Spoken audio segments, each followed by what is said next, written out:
Here.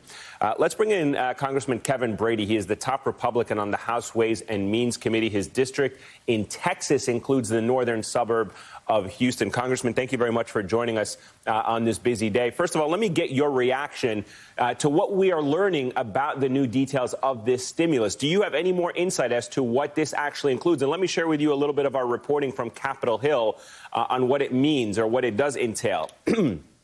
It includes unemployment insurance benefits, which is a big priority for Democrats, a huge increase in hospital funding from the original Republican bill. Do you support these compromises, or where do you stand on some of these issues?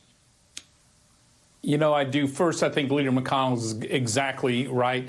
Time has run out. This bill's been delayed now for 3 days. And those working groups he put together are Republicans and Democrats, and we're working. They were within inches of a final agreement on Sunday. That got blown up and held hostage for several days now. Now is the time to come together. Those elements you talked about, unemployment and hospital funding, were already in the Senate bill. $75 billion for hospitals, $250 billion for unemployment, including bumping up the amount people get when they're out of work, and a provision I worked hard for, making sure the self-employed, independent contractors, the gig economy, and furloughed workers would get help as well. Look, there is no reason to delay this further. Everyone knows what the priorities are. It's really time to stop the foolishness, get this done. Were you at all satisfied with the fact that the $500 billion slated to go to corporations did not have a point person or an oversight person other than the Secretary of the Treasury or the White House, as the president yesterday said in his comments?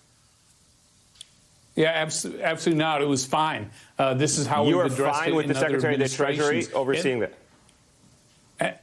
Absolutely. Okay. One, he helped, working with Republicans and Democrats, craft this proposal. Secondly, he does understand those industries in a major way. They're not getting bailouts. They're getting lending and loans to keep them afloat through this. So, yeah, I think asking for extraordinary oversight really was designed just to slow that portion where you help major industries keep their workers and keep themselves afloat through this. So why? I just think that was like the windmills, like the election early voting issues, like the union bailouts. It had nothing to do with this. Okay, so let me understand this. Let me understand this part, if I can, Congressman.